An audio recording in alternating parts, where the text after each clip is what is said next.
Ooh, suffered a horrific injury yes. on May 21st, 2001. This was such an epic return.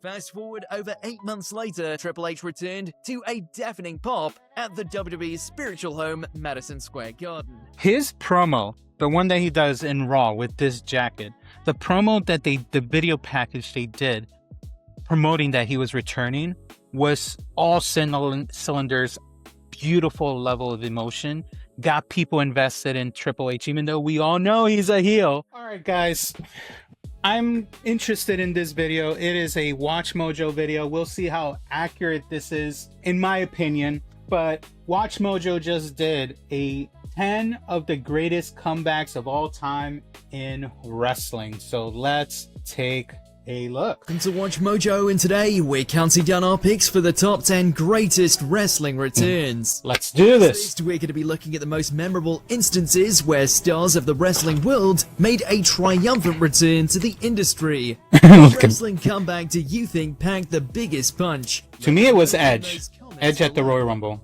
That I'll tell you straight up. Edge returning at the Royal Rumble, the most recent return, was probably a shocking moment for many. I didn't see that coming. It was amazing. The other one being AJ Styles coming into the WWE through the Royal Rumble too. Even though that one, most people knew it was eventually happening, but Edge coming back from injury, woo! Number 10, Shane McMahon. Let's go. Money. In February of 2016, okay, it's been nearly 10 years since Shane McMahon was seen in a WWE ring. That's true. So when the prodigal son appeared practically out of nowhere on an episode of Monday Night Raw, it was a pretty big deal. The audience's reaction to Shane's music blaring was truly something to behold. People love Shane McMahon so much. Like, he is decent on the mic. He puts his all through his wrestling matches that people respect him for what he tries to do. And he's barely a wrestler to begin with. And then after he left, when he was younger, he started doing, I believe, MMA training. So he got a little better. Now his age is showing as of recent with, I think, WrestleMania, was it 39 when he got injured? But I gotta give his props for all the stuff he's done during the Attitude Era in the early 2000s. Confronting his father Vince and sister Stephanie, Shane stepped right back into the fold. He wanted control of the company. The segment basically served as one big welcome back party for Shane O'Mac, and the WWE Universe couldn't have been happier to see him dance down the aisle again.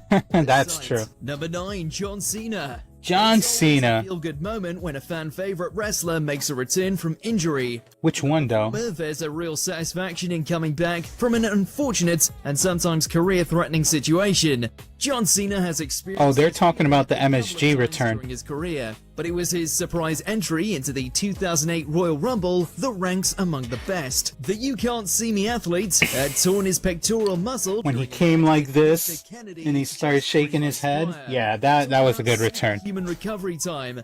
And Big Match John looked great out there, eliminating competitors and staring down Triple H as if nothing had ever happened. We see you, John Cena. That pec, when he tore his pec, that was a scary injury, and the fact that he was able to return that quick for the Royal Rumble in 2008, that no one saw that coming. No one saw that coming. Damn. Great. Goldberg. Was Goldberg's 2016 return to the WWE carefully telegraphed to coincide with pre-order announcements for the company's 2K17 video game? Well, probably. They did that on purpose. That was the whole point of his comeback match. Goldberg and Brock Lesnar had been teasing this rematch via some back and forth online discourse for a while. It was mid. When Big Bill finally made his way back to the WWE ring for the first time since 2004, it did not disappoint. Goldberg came out people to were his happy to classic see him. entrance music, complete with that long dramatic walk from the locker. People respected his return, but then after he started wrestling, people realized why he left. I'm sorry. I mean, I respect his thing, but like, I'm not the biggest Goldberg fan, but I respect what he's done.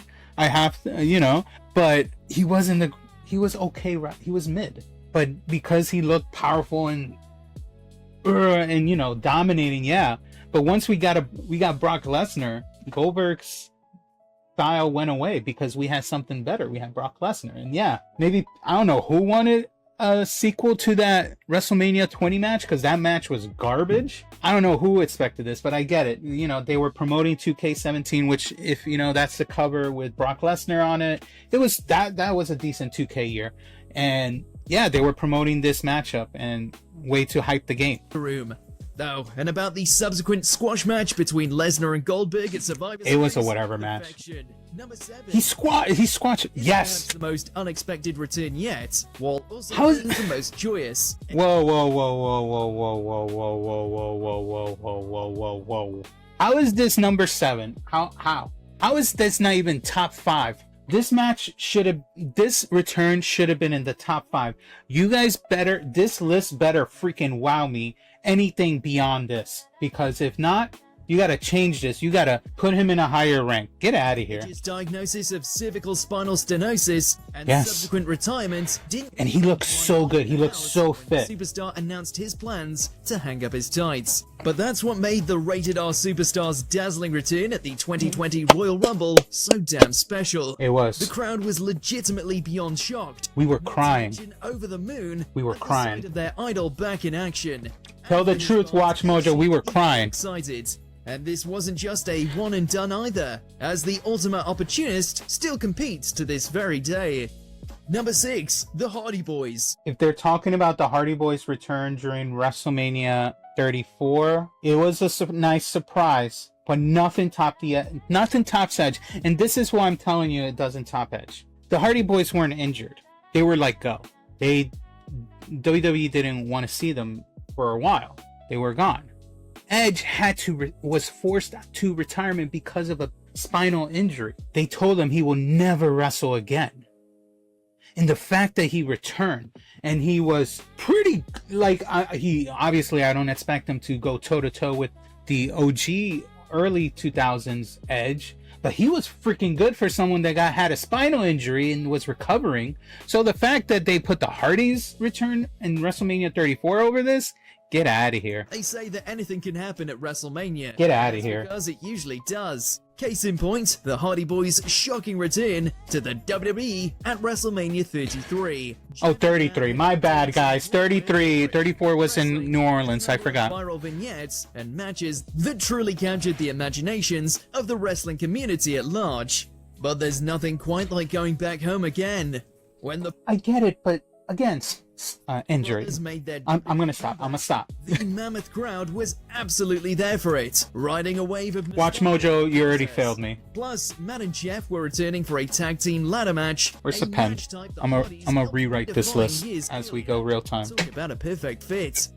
Number 5, Chris Jericho. Really? Few WWE debuts as memorable as Chris Jericho's infamous Countdown to the Millennium segment in 1999. There are also few pro wrestlers who are better at reinventing themselves than the Ayatollah of rock and roller. Look no further than the second coming of Chris Jericho in 2007.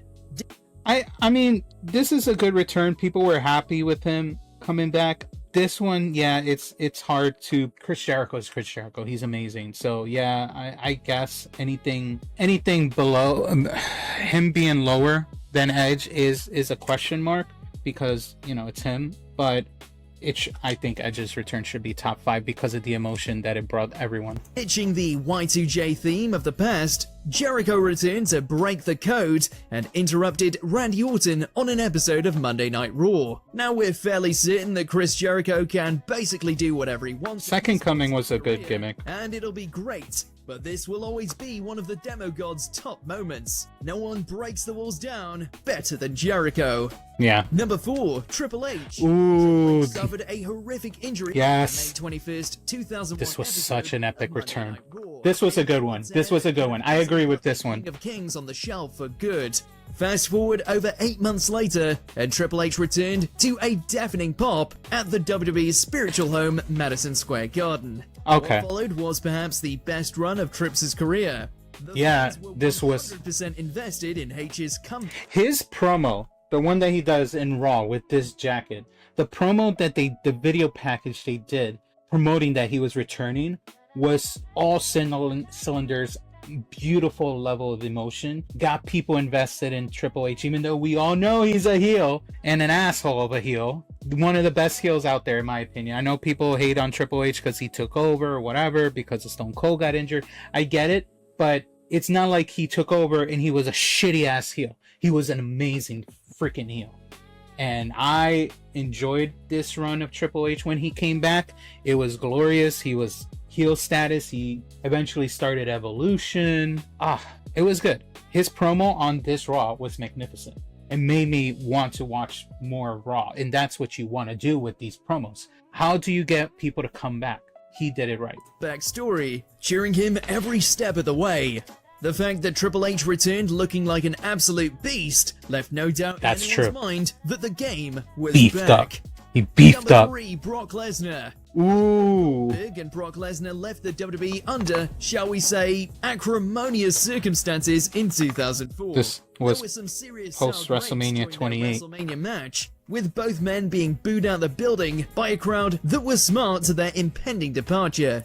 All seemed to be forgiven for Brock Lesnar in 2012, however. Yeah. He returned to take out John Cena. That was hilarious. F5. This was so good that they replicate this similar incident with Cody Rhodes post WrestleMania 39. What do I mean by that? Brock Lesnar came back after John Cena had a big level career defeat against The Rock at WrestleMania 28 in Miami. And, you know, John Cena down in his dumps, he felt that he failed the WWE universe because he let a Hollywood person beat him.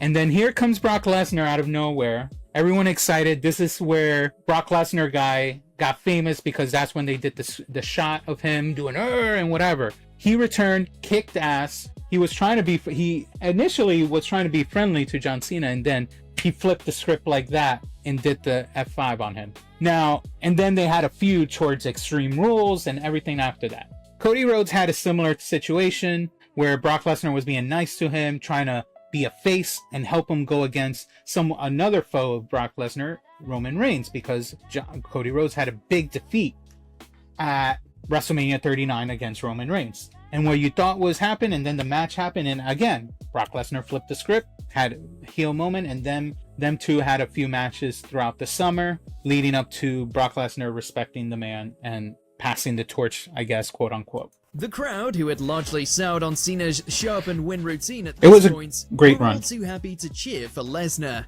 The audience reaction would get a bit more split later on, though, as Brock took aim at their hero, The Undertaker. Oh yeah. Who was gonna end the dead man's legendary WrestleMania streak. You best believe it was gonna be Brock Lesnar. Yep. Number 2, The Rock. Oh no. The Rock Johnson certainly wasn't the first professional wrestler to try his hand This at was acting, but he is by far Pre the most WrestleMania successful. 27. This initially didn't sit well with the WWE audience, Yeah. setting up Johnson's heel turn in the early 2000s. Yep. This, of course, was right before The Rock headed to Hollywood, leaving the ring behind. Skip to 2011, and Johnson was back, setting up a feud with John Cena for a major marquee match. The electrical sound effects that signaled The Rock's appearance mimicked the electricity in the crowd as Johnson hit the stage to deafening applause. It Yeah. was a truly special, goosebump-inducing moment. Anything Rock does is going to be on the top He 5. loved, and no one was going to stand in his way, not even John Cena. Who's number 1? Before we continue, be sure to subscribe to our channel and ring the bell. Who's number 1? Who you guys think is going to be number 1? Let me know in the comments. I'm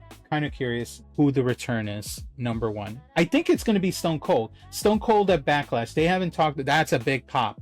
I think it's Stone Cold, either Stone Cold at Backlash or Sting at Survivor Series 2017, I believe, or 2018. But I really think it's going to be Stone Cold Backlash 2000. I think that's going to be number 1. Let's go. About our latest videos. You I have think- the option to be notified for occasional videos or all of them. If you're on your phone, make sure to go into your settings and switch on notifications. Number 1, CM Punk. What? Non-WWE moments on this list, but that's what makes this return so incredible. Yes, fans That were makes excited sense. to see CM Punk return to WWE programming as an I totally on-air forgot about analyst, this. but what they really wanted was to see the superstar wrestle again. So when CM Punk made his return to the ring on AEW Rampage in 2021, it was a moment of sheer bliss for wrestling enthusiasts. Punk was returning to the sport he loved and at a place that loves the sport. If you want to see grown men weeping in their seats, families That was it. hugging, and friends high-fiving, I weeped a this bit. is the one for you. Not gonna lie. This moment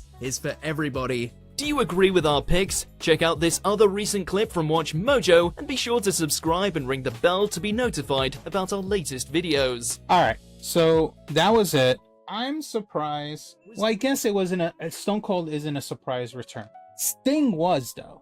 And the fact that they don't have Sting in here, I think that's kind of crazy. So here, I'm gonna adjust this list in my opinion, and we'll go with that. Let's see, 5, 4, 3, 2, 1. When you say surprise return, I'm thinking I did not know this was gonna happen. So the fact that Shane is fine. Shane at 10 is fine. John Cena returning at the Royal Rumble is a shock because no one expected him to return that quick. They knew he was gonna return, but not that quick. So that's why. That makes sense. 8, Goldberg, maybe. Honestly, I'm indifferent. 7, though, I wouldn't put Edge. I would put the Hardys there. Somewhere here, we have to have Sting. So Chris Jericho, honestly, I am taking off this list completely. Chris Jericho as a surprise return is not really a surprise because guess what? They were doing cryptic messages for his return for a while. And I personally don't think his return was shocking because when they did the second coming and all that, it was obvious he was returning. Now, I'm going to take him off the list because of that. Triple H's return, again, they were doing promos too, but it wasn't really a surprise, but I'm still going to put him on the list because I still think that one was better. Well, here's the thing. This is a whole list on surprise returns, right? Or greatest returns. Oh, greatest returns, not surprise returns. Regardless, I don't think Chris Jericho's return, greatest returns. I'm going to tell you this. I think it's kind of tough. I'm going to leave CM Punk as number 1, but honestly, I'm going to put Sting at number 2. Because I got to put Sting somewhere here, because no one saw that coming. They had the promotion for the game, right? But they never, did we really think he was going to return in person? As far as we know, WWE owns the Sting character, WCW era. So they could put him in the game whenever they feel like it. Even now they can put him in. So that's why I'm like, well, they can do whatever they want. No one expected him to finally agree to wrestle at WWE. Brock Lesnar's return, I think I have to agree that was a good return at number 3. I'm going to put at minimum Edge at number 5 because no one saw that coming. And then number 4. I'll move Edge to number 4. I'll move Triple H at number 5. And what did I delete? Oh, I still haven't... I didn't put The Rock's return. Alright, my bad. I'm gonna leave Triple H. Triple H I'm leaving at number 5. Number 6. Edge at 5. And The Rock at 3. And then leave Brock Lesnar at... I'm gonna demote Brock Lesnar to 4. So here's my list. Here's my list. We're gonna leave Shane at number 10. We're gonna leave John Cena at 9. Goldberg, he can have his moment at 8. He can be number 8. 7, I actually put the Hardys and so forth. I put him at that. Triple H, I put Triple H on 6. Edge at number 5. Brock Lesnar at number 3, The Rock at number 3, Sting at number 2, and CM Punk at number 1. Anyway, let me know what you guys thought in the comments. As always, if the T hit right, hit the like and subscribe, and I will see you on the next video. Alright guys,